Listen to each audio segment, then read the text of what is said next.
Hello दोस्तों, स्वागत है आपका फिर से मेरे इस यूट्यूब चैनल पर। तो भाई आज की इस वीडियो में मैं यहाँ पे स्पीड टेस्ट करने वाला हूँ सैमसंग के गैलेक्सी S23 अल्ट्रा स्मार्टफोन का Realme के GT6 स्मार्टफोन के साथ में। तो भाई ये Realme का स्मार्टफोन Realme का सबसे महंगा स्मार्टफोन है, बोले तो सबसे फ्लैगशिप स्मार्टफोन है। और ये भाई S23 अल्ट्रा स्मार्टफोन सैमसंग का भाई 2023 का उनका फ्लैगशिप स्मार्टफोन है। ये सैमसंग का स्मार्टफोन भाई स्नैपड्रैगन 8 Gen 2 प्रोसेसर के साथ में आता है, जो कि 4 नैनोमीटर के ऊपर बेस्ड है। दूसरी और भाई ये Realme GT6 smartphone Snapdragon 8S Gen 3 processor के साथ में आता है, जो कि भाई सेम 4 नैनोमीटर के ऊपर बेस्ड है। और रैम और स्टोरेज की अगर इनकी बात करें तो दोनों ही स्मार्टफोन में हमें यहाँ पे LPDDR5X की लेटेस्ट रैम, UFS 4.0 की लेटेस्ट स्टोरेज देखने को मिल जाएगी। 8S Gen 3 जो प्रोसेसर है भाई वो कहीं बीच में सपोर्ट करता है 8 Gen 3 और 8 Gen 2 के बीच में, लेकिन भाई इसकी परफॉर्मेंस फिर भी 15 से 20% स्लो निकल के आती है 8 Gen 2 प्रोसेसर के मुकाबले में। तो भाई स्पीड टेस्ट आपके सामने है, आप वीडियो में देख सकते हैं। तो यहाँ पे दोस्तों हमने सारे के सारे बैकग्राउंड्स में एप्लीकेशंस को क्लोज कर दिया है दोनों ही स्मार्टफोन में। और भाई Realme का GT मोड हमने ऑन कर दिया है, दोनों स्मार्टफोन के बैटरी सेवर मोड्स ऑफ हैं। सैमसंग में भाई कोई भी ऐसा GT वगैरह को मोड नहीं मिलता भाई परफॉर्मेंस को इन्हेंस करने के लिए, तो भाई इसमें कुछ भी अलग से ऑन नहीं किया हमने। तो सबसे पहले भाई हम BGMI को ओपन करके देखते हैं। तो यहाँ पे भाई थोड़ा सा आगे निकल चुका है सैमसंग शुरुआत में ही, और इसने भाई सबसे पहले BGMI को ओपन कर दिया। और सेटिंग्स की अगर हम बात करें तो भाई BGMI में लॉबी की सेटिंग्स भाई स्मूथ प्लस 90 FPS पे है। दोनों ही स्मार्टफोन में कोई भी मैप्स डाउनलोड नहीं हुए, तो यहाँ पे भाई BGMI के मामले में सैमसंग विनर है। अगले एप्लीकेशन खोल के देखते हैं भाई हिरकलिम लेसिंग, इसमें भी भाई यहाँ पे एनिमेशन और ओपनिंग के टाइम में यहाँ पे सैमसंग S23 अल्ट्रा स्मार्टफोन जीत गया है। अगले एप्लीकेशन को ओपन करके देखते हैं भाई, अगली है यहाँ पे सबवे सर्फर। दोनों स्मार्टफोन में भाई एक ही टाइम पे ओपन की हैं दोनों की दो एप्लीकेशंस। तो आप यहाँ पे देख सकते हैं भाई सभी की सभी एप्लीकेशंस में सैमसंग S23 अल्ट्रा में जो प्रोसेसर है स्नैपड्रैगन 8 Gen 2 वो भाई काफ़ी ज़्यादा फास्ट नज़र आ रहा है स्नैपड्रैगन 8S Gen 3 के मुकाबले। Realme ने क्लेम किया है भाई ये 8 Gen 2 से थोड़ी सी बेटर परफॉर्मेंस प्रोवाइड करता है, पर भाई इस वीडियो में मुझे तो यहाँ पे कहीं भी ये स्नैपड्रैगन 8 Gen 2 से बेटर नहीं दिखाई दे रहा। और भाई इसके एंटूटू स्कोर भी Realme ने क्लेम किए हैं 1.6 मिलियन के आसपास। चलो वो तो भाई 16 GB रैम 512 GB वेरिएंट के होंगे, पर फिर भी भाई हम उनको टेस्ट कर लेंगे कि कितना एंटूटू स्कोर निकल के आता है दोनों स्मार्टफोन्स में। यहाँ पे BGMI, Hill Climb Racing, Angry Birds, Doctor Driving, Subway Surfer, भाई मैंने सभी एप्लीकेशंस को एक ही टाइम पे दोनों स्मार्टफोन में ओपन किया है। और सभी के सभी एप्लीकेशन भाई स्नैप ये सैमसंग के स्मार्टफोन में सबसे पहले ओपन हुए हैं। भाई रैम टाइप LPDDR5X दी है दोनों स्मार्टफोन में, स्टोरेज टाइप UFS 4.0 है। तो उसका तो भाई कोई फ़र्क यहाँ पे नहीं नज़र आया, दोनों स्मार्टफोन में जब बराबर हैं तो परफॉर्मेंस में जो गैप निकल के आएगा वो निकल के आएगा भाई CPU की वजह से। तो CPU यहाँ पे भाई आप साफ साफ क्लियर देख सकते हैं कि सैमसंग S23 अल्ट्रा स्मार्टफोन का CPU ज़्यादा फास्ट है। और भाई मैंने फिर से बैकग्राउंड में सारी एप्लीकेशंस को क्लोज कर दिया। अब बारी आ जाती है भाई इनके एंटूटू बेंचमार्क चेक करने के लिए। और यहाँ पे भाई मैंने दोनों स्मार्टफोन को एक ही वाईफाई से कनेक्ट किया हुआ है। ब्राइटनेस दोनों स्मार्टफोन की सेम है, वॉल्यूम यहाँ पे बिल्कुल सेम है। एंटूटू स्कोर भाई मैंने एक ही टाइम पे दोनों स्मार्टफोन में स्टार्ट किए हैं।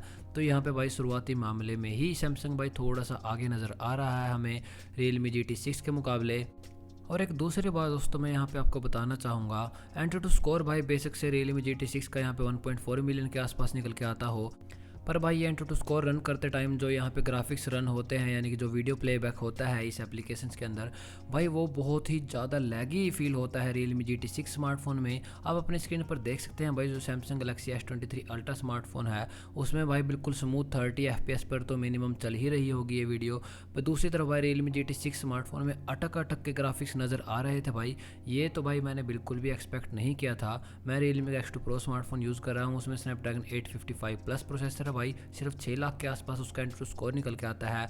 उसमें भी भाई ये सारी की सारी ग्राफिक्स बिल्कुल स्मूथ चलती हैं। और यहाँ पे भाई Realme GT6 स्मार्टफोन से मैंने ये उम्मीद बिल्कुल भी नहीं रखी थी, बिल्कुल अटक अटक के चलती है भाई CPU टेस्टिंग के मामले में भी और GPU टेस्टिंग के मामले में भी। तो भाई मुझे नहीं पता यहाँ पे क्या प्रॉब्लम है, जब ये एक फ्लैगशिप चिपसेट है तो भाई ऐसा तो नहीं होना चाहिए कि इसमें वीडियोस अटक अटक के चलें, उसका तो मेरे को पता नहीं भाई यहाँ पे। और हम ये अब बात कर लेते हैं इनके बैटरीज की। तो सैमसंग S23 अल्ट्रा स्मार्टफोन में हमने जब ये टेस्ट शुरू किया तो भाई ये स्मार्टफोन था 29% पर। दूसरी तरफ भाई Realme का GT6 स्मार्टफोन यहाँ पर भाई पूरे 64% पर था। Realme GT6 स्मार्टफोन में भाई ज़्यादा बड़ी बैटरी कैपेसिटी दी हुई है, 500 mAh ज़्यादा है S23 अल्ट्रा स्मार्टफोन से।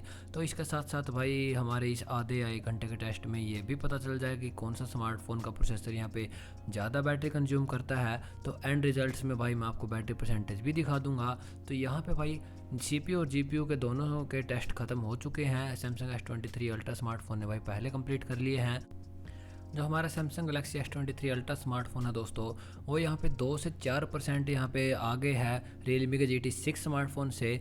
भाई ये थोड़ा सा ही पीछे है, टेस्ट तो हमने बराबर ही शुरू करे थे दोनों स्मार्टफोन में, पर भाई फिर भी 8 Gen 2 है भाई, वो मेरे को साफ साफ नज़र आ रहा है। आप भी देख सकते होंगे वीडियो में कि सभी की सभी एप्लीकेशंस यहाँ पे, सभी की सभी गेम्स यहाँ पे स्नैपड्रैगन 8 Gen 2 वाले प्रोसेसर ने भाई ज़्यादा जल्दी ओपन किए हैं, और एंटूटू स्कोर में भी भाई ये आगे है।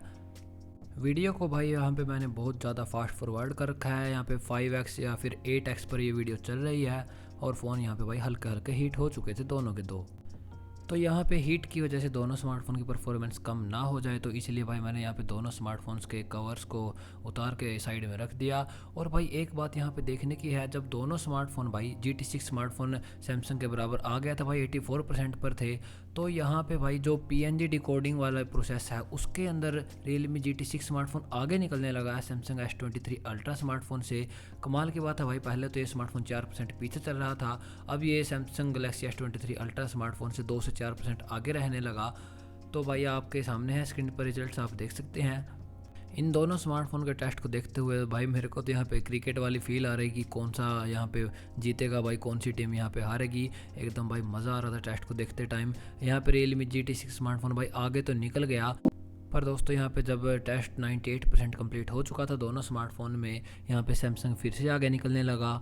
सिर्फ 2% के अंतर में यहाँ पे भाई Realme फिर से पीछे रह जाता है।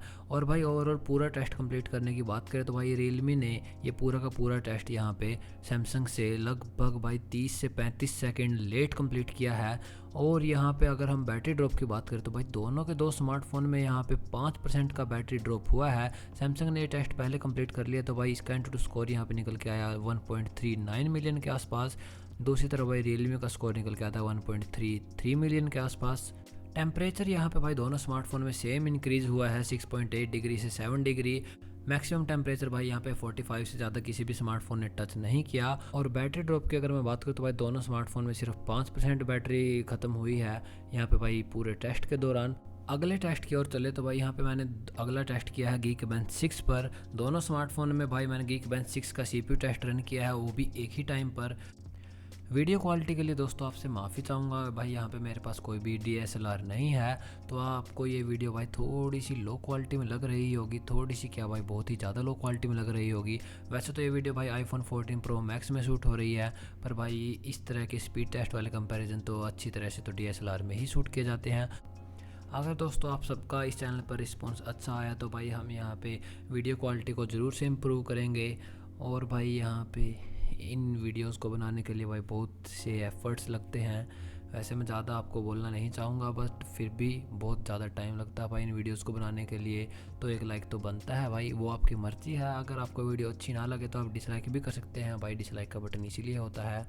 तो भाई यहाँ पे Geekbench 6 के स्कोर में भी यहाँ पे सैमसंग S23 अल्ट्रा आगे निकल गया और इसने भाई पहले कंप्लीट कर लिया। दूसरी तरफ GT6 स्मार्टफोन 87% पर रह गया। सिंगल कोर परफॉर्मेंस की देखें तो भाई सैमसंग में 1913 निकल के आई है, और मल्टी कोर परफॉर्मेंस यहाँ पे करीब करीब भाई पूरे 5000 के आसपास निकल के आई है। दूसरी तरफ भाई यहाँ पे Geekbench 6 GT6 स्मार्टफोन में भी कंप्लीट हो गया। इसमें सिंगल कोर भाई 1624 है और मल्टी कोर यहाँ पे 4160 है लगभग। तो भाई यहाँ पे लगभग 20% का तो फ़र्क निकल के आता है परफॉर्मेंस के अंदर, वो भाई आप डे टू डे लाइफ में भी देख सकते हैं। और अगला भाई बेंचमार्क मैंने रन किया है यहाँ पे जावा का 20 सेकंड का भाई ये परफॉर्मेंस टेस्ट था। इसके अंदर भाई दुगने से भी ज़्यादा फर्क निकल के आया दोनों स्मार्टफोन की परफॉर्मेंस के अंदर। यहाँ पे भाई सैमसंग को मिले हैं 62,000 पॉइंट, दूसरी तरफ यहाँ पे Realme को मिले हैं सिर्फ 27,000 पॉइंट। तो हमारे सारे टेस्ट भाई कंप्लीट हो चुके हैं, परफॉर्मेंस आपके सामने है। जैसा कि भाई यहाँ पे बोलते हैं स्नैपड्रैगन 8s Gen 3 एक फ्लैगशिप चिपसेट है, मुझे नहीं लगता भाई इतना ज़्यादा भाई कोई तगड़ा प्रोसेसर है ये। 8 Gen 2 को ये बीट नहीं कर पाया, और भाई जो परफॉर्मेंस गैप भी है वो भी बहुत ज़्यादा बड़ा निकल के आया। यहाँ पे एक भी ऐसी एप्लीकेशन नहीं थी भाई जो Realme में फास्ट ओपन हुई GT मोड ऑन करने के बावजूद भी। और यही नहीं भाई, मैंने इस Realme GT6 स्मार्टफोन के प्रोसेसर को पोको के X6 Pro स्मार्टफोन से कंपेयर करके देखा, उसमें MediaTek Dimensity 8300 अल्ट्रा प्रोसेसर है, वो स्मार्टफोन भी भाई इस Realme GT6 स्मार्टफोन के स्नैपड्रैगन 8s Gen 3 को बीट कर देता है। काफ़ी ज़्यादा डिसअपॉइंटिंग लगता है भाई जब कोई 20,000 रुपये का फ़ोन हमारे इस 40,000 रुपये के फ़ोन को परफॉर्मेंस में बीट कर दे। पोको X6 Pro कर देता है भाई, और उससे भी बढ़िया तरीके से पोको F6 भी कर देता है, उसमें 8s Gen 3 भाई यही सेम प्रोसेसर दिया गया है जो GT6 में है। अगर आप बोलेंगे भाई उसका भी यहाँ पे परफॉर्मेंस कंपैरिजन मैं आपको इस चैनल पर दे दूंगा, आप कमेंट करके बोल देना। और अगर आपको दोस्तों कोई भी क्वेश्चन है इन दोनों स्मार्टफोन को लेकर तो आप भाई मेरे को कमेंट करके पूछ सकते हैं, मैं आपको रिप्लाई ज़रूर से दूंगा। तो दोस्तों इस वीडियो में इतना ही, बाय बाय। वीडियो देखने के लिए थैंक यू।